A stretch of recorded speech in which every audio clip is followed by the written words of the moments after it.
ഇന്നത്തെ ഞങ്ങളുടെ യാത്ര കുളച്ചിൽ എന്ന സ്ഥലത്തേക്കാണ്. ഇന്ത്യയുടെ തെക്കേ അറ്റത്തുള്ള ഒരു തീരദേശ പട്ടണമാണ് ഈ കുളച്ചിൽ എന്ന് പറയുന്ന സ്ഥലം. തമിഴ്നാട്ടിലെ കന്യാകുമാരി ജില്ലയിലാണ് ഇത് സ്ഥിതി ചെയ്യുന്നത്. ഇന്ത്യയുടെ തെക്കേ അറ്റമായ കന്യാകുമാരിയിൽ നിന്ന് 20 കിലോമീറ്റർ വടക്ക് പടിഞ്ഞാറായി മലബാർ തീരത്തുള്ള ഒരു പ്രകൃതിദത്തമായ തുറമുഖമാണ് ഈ കുളച്ചിൽ. വാസ്കോഡഗാമ കൊളാച്ചി എന്ന് വിളിച്ചിരുന്ന ഒരു പുരാതന തുറമുഖ പട്ടണമാണ് ഈ ചരിത്രത്തിൽ ഈ കുളച്ചിൽ. 1956 സംസ്ഥാന പുനഃസംഘടനാ സമയത്ത് ഇത് തിരുവിതാംകൂർ സംസ്ഥാനത്തിൻ്റെ ഭാഗമായിരുന്നു.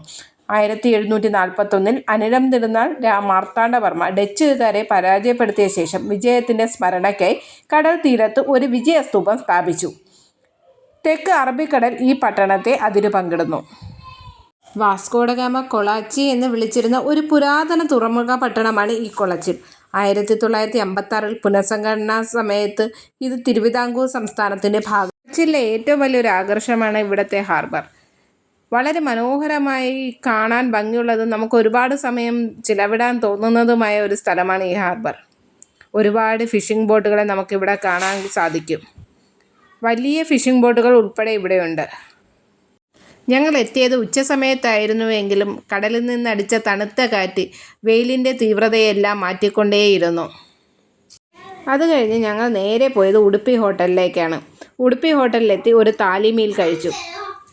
സത്യം പറഞ്ഞാൽ തമിഴ്നാട്ടിലെത്തിയിട്ട് ഇത്രയും സ്വാദിഷ്ടമായ ഒരു ഭക്ഷണം കഴിക്കാൻ പറ്റുമെന്ന് ഞങ്ങൾ ഒരിക്കലും വിചാരിച്ചതല്ല. അത്രയ്ക്കും നല്ല ഫുഡായിരുന്നു.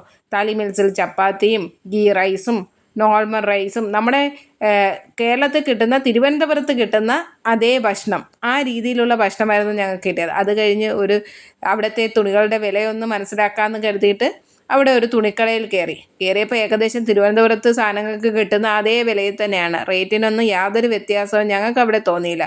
അതുകൊണ്ട് അവിടെ നിന്ന് ഞങ്ങൾ ഇറങ്ങി. അപ്പോൾ ബൈ ബൈ.